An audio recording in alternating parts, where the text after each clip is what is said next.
I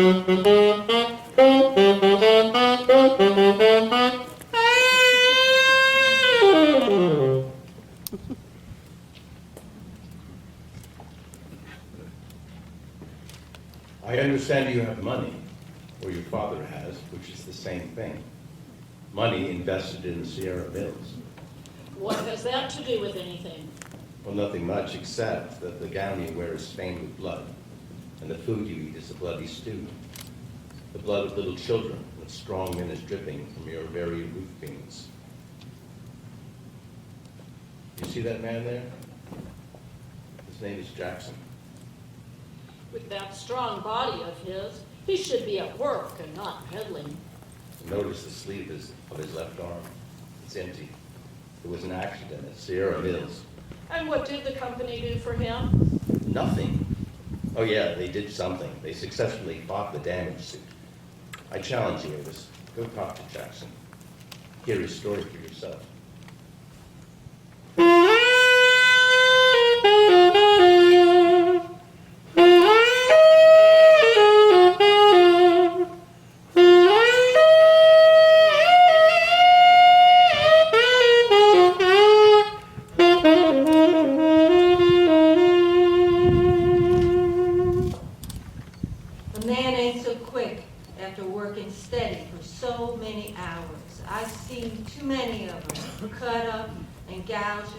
Not to know.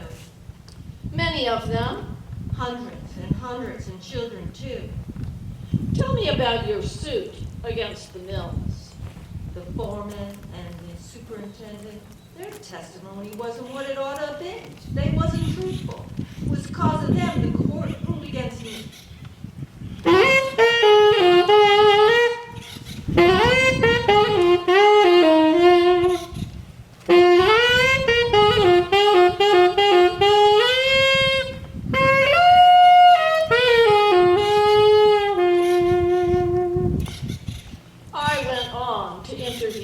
Jackson's lawyer. You must be Mr. Jackson's lawyer. Why did you lose Mr. Jackson's case? The company employs very efficient lawyers. They made him answer damaging questions. How could they be damaging if he had right on his side?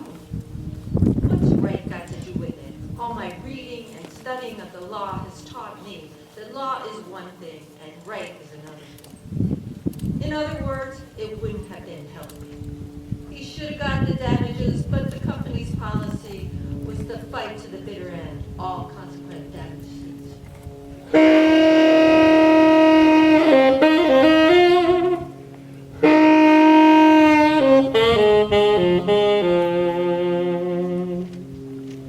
As Ernest said to me later, and not one of them is a free agent. The lawyer, the supervisor, the foreman, they were all tied to the merciless industrial machines. All feared reprisals on them and their family and said what they were told to say. They are the pathos of it and the tragedy, tied by their heartstrings, their children.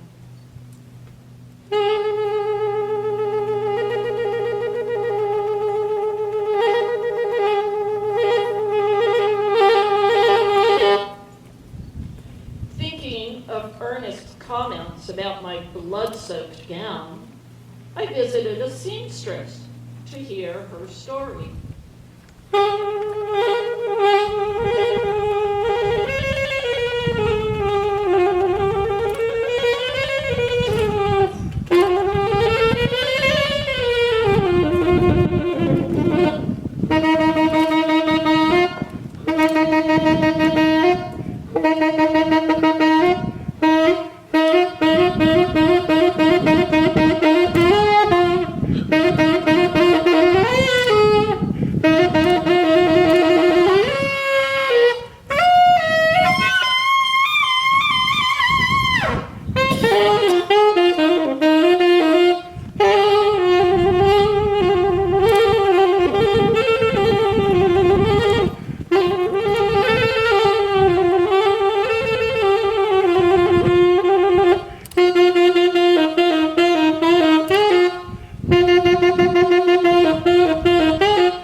I never know how much, if any, work I will get. But I pay the rent and can eat one meal a day. No meat or milk, mind. It is not the hunger that makes the heart ache. You get used to being hungry. It is for my child that I cried. It was the machine that killed her. She began young. She was 10, it's true. But my man died. The boiler exploded down at the works. But the machine killed her. Yes, it did. And that is why I cannot work in the shop. The machine bothers my head. All I hear it saying, I did it, I did it, I did it, I did it, I did it, I did it, I did it, I did it, I did it, I did it. And it says that all day long.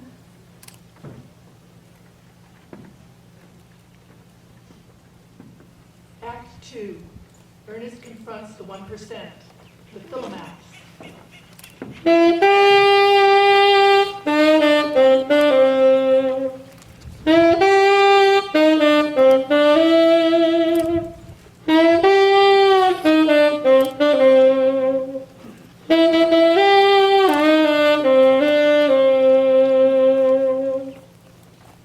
Do you know the Philomath Club? Of course, Father is a member. It is the most select club on the coast. Its members are the wealthiest of the wealthy, with a sprinkling of scholars to give it intellectual tone. Once a month, its members gather to listen to a lecture. Yeah, well, they've invited me in order to tear me to pieces. They delight in getting gentle reformers before them. But come next Tuesday, I shall menace their money bags. I promise you a great caterwauling and an illuminating insight into the nature of the beast.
The club gathered that night.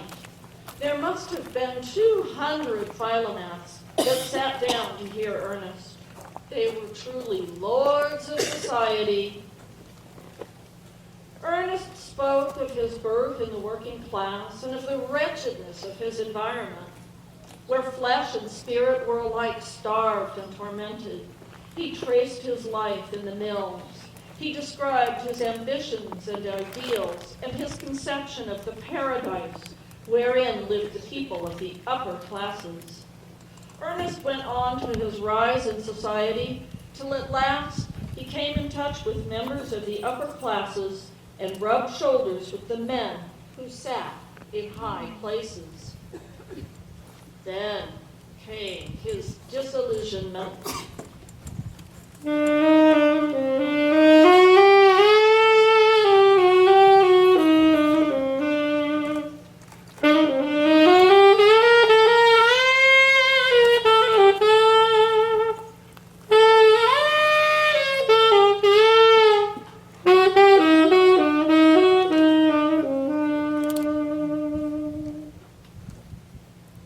I've met men who invoke the name of the Prince of Peace in their diatribes against war. and put rifles in the hands of Pinkertons with which to shoot down strikers in their own factories. This man, a pillar of the church, worked as shop girls 10 hours a day on a starvation wage. This man, who endowed chairs in universities and erected magnificent chapels, perjured himself in courts of law over dollars and cents. This senator was the tool and the slave, the little puppet of a brutal, uneducated machine boss. So was this governor and this judge. And this sleek capitalist owned the machine boss, and the railroads. With modern technology, 5 men can produce bread for 1,000. 1 man can produce cotton cloth for 250 people, woolens for 300, and boots and shoes for 1,000. If modern man's producing power is 1,000 times greater than that of the caveman, why then, in the United States today, are there millions of people who are not properly fed, not properly sheltered? The capitalist class is mismanaged. They've made a shambles of civilization. They've been blind and greedy. Fat with power and possession, they're drunken with success. Now let me tell you about the revolution. 1.5 million registered socialists in the United States, united with 23.5 million in the rest of the world. Such an army of revolution, millions strong, is a thing to make ruling classes pause and consider. The cry of this army is no quarter. We will be content with nothing less than all that you possess. We want in our hands the reins of power and the destiny of mankind. We are going to take your governments and your palaces, and then you shall work for your bread, even as the peasant in the field. Here are our hands. They are strong hands. This is the revolution, my masters. Stop it if you can. You have criminally and selfishly mismanaged. And on this count, you cannot answer me here tonight. You cannot answer. No answer is necessary. Believe me, the situation is serious. That bear reached out his paws tonight to crush us. He has said that it's their intention to take away from us our governments and our palaces. A great change is coming in society, but happily it may not be the change the bear anticipates. The bear has said he will crush us. What if we crush the bear? We are in power. Nobody will deny it. By virtue of that power, we shall remain in power. We will grind you revolutionists down under our heel. We shall walk upon your faces. The world is ours. We are its lords, and ours it shall remain. Labor has been in the dirt since history began, and in the dirt it shall remain, so long as I and mine and those that come after us have the power. There is the word. It's the king of words. Power. Pour it over your tongue till it tingles with power. It is the only answer that you could give. Power. We know well by bitter experience that no appeal for the right, for justice, for humanity can ever touch you. Your hearts are hard as your heels with which you tread upon the faces of the poor. By the power of our ballots on election day, we will take your government away from you. What if you do get a sweeping majority on election day? Suppose we refuse to turn the government over to you after you've captured it at the ballot box. That also have we considered. You cannot escape us. It is true that labor has from the beginning of history been in the dirt, and it is equally true that so long as you and yours have power, that labor shall remain in the dirt. I agree with you, power will be the arbiter, as it always has been.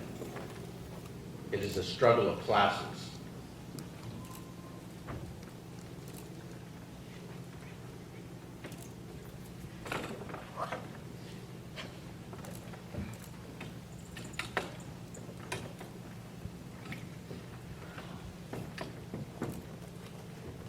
Act 3, the general strike.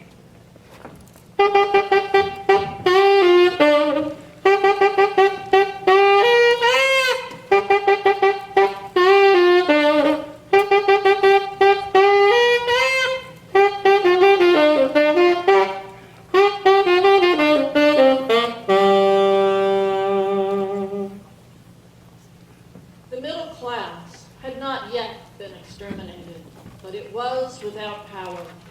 The small businessmen who still survived were at the mercy of the plutocracy. The courts were in the hands of the plutocracy. The railroads, the bankers, and stock exchange gamesters controlling prices had long since led the farmers into the net of indebtedness. All that remained to be done was the drawing in of the net. Prices were deliberately pressed down to bankruptcy, while the railroads with extortionate rates broke the back of the farmer gamut. Thus the farmers were compelled to borrow more and more, while they were prevented from paying back old loans. Then ensued the great foreclosing of mortgages. The farmers simply surrendered the land to the farm trust. The oligarchy wanted war with Germany. It had much to gain. The war would consume national surpluses, reduce the armies of the unemployed, and virtually put the oligarchy in possession of the world market.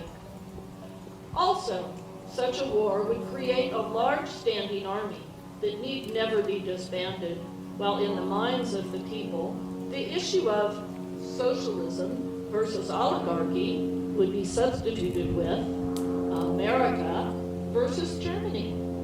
And truly, the war would have done all these things had it not been for the socialists. In both countries, they came out in bold declaration against the war and threatened the general strike. Furthermore, the revolutionary parties in all countries gave public utterance to the socialist principle of international peace that must be preserved at all hazards, even to the extent of revolt and revolution at home. The general strike was the one great victory we American socialists won. Both Germany and the United States declared war, and within an hour, the socialists called the general strike in both countries. Without the men who made his empire go, the German warlord could not run his empire. The novelty of the situation lay in that their revolt was passive. They did not fight. They did nothing. And by doing nothing, they tied their warlord's hands. He could not loose his war dogs on the proletariat. Neither could he mobilize his army to go forth to war, nor could he punish his recalcitrant subjects. Not a train ran in his empire, not a message went over the wires, for the telegraphers and railroad men had ceased work along with the rest of